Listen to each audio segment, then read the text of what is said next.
Ang Luxor Temple sa Egypt, na madalas natatabunan ng kasikatan ng iba pang mga dakilang monumento tulad ng mga piramide ng Giza, ay mayaman sa kasaysayan na nagsimula noong bagong kaharian, bandang 1400 BC. Sa panahon ng paghahari ni Amenhotep III, maraming mga farao ang nag-ambag sa konstruksyon at pagbabago ng templong ito. Hindi tulad ng ibang mga templo na nakatuon sa mga partikular na Diyos, ang Luxor Temple ay paunahing nakatuon sa muling pagbibigay buhay sa kapangyarihan ng pagkahari. Ito ay malapit na konektado sa sinaunang pagdiriwang ng Opet, na ipinagdiriwang ang banal na katangian ng Farao.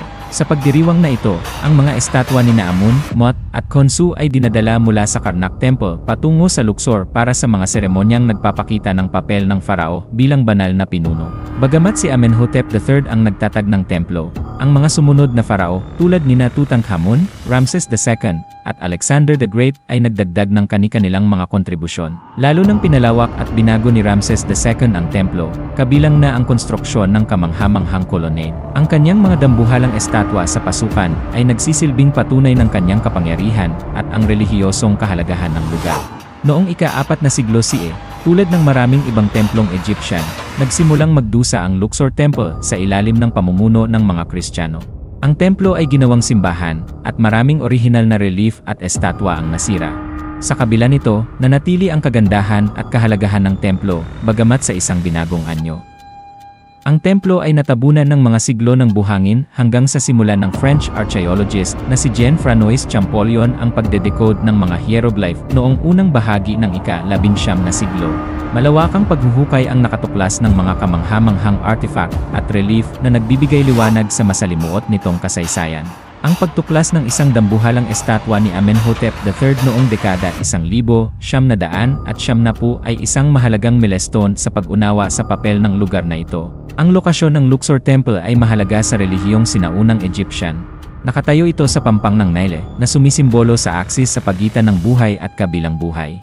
Ang Nile ay may malaking papel sa pananaw ng mga Egyptian, at ang lapit ng templo sa ilog ay nagdagdag sa espiritual na kahalagahan nito. Ang lokasyong ito rin ang nagbigay ng ideal na lugar para sa banal na koneksyon ng Farao.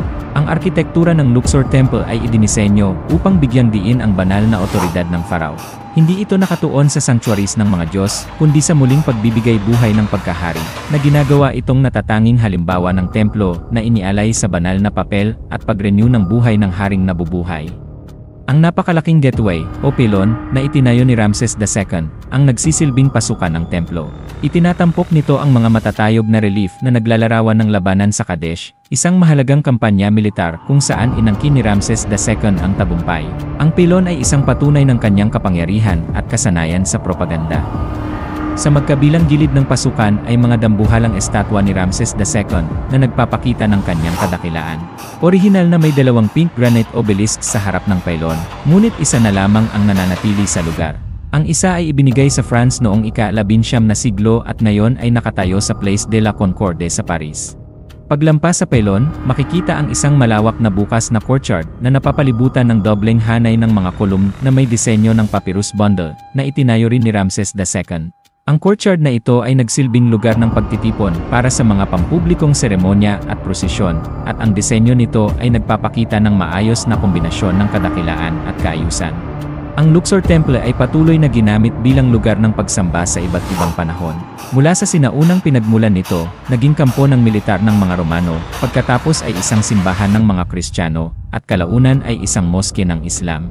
Ang moske ni Abu el-Haggad, na itinayo noong ika-13 siglo CE, ay nananatili sa loob ng templo at aktibong ginagamit bilang lugar ng pagsamba hanggang ngayon.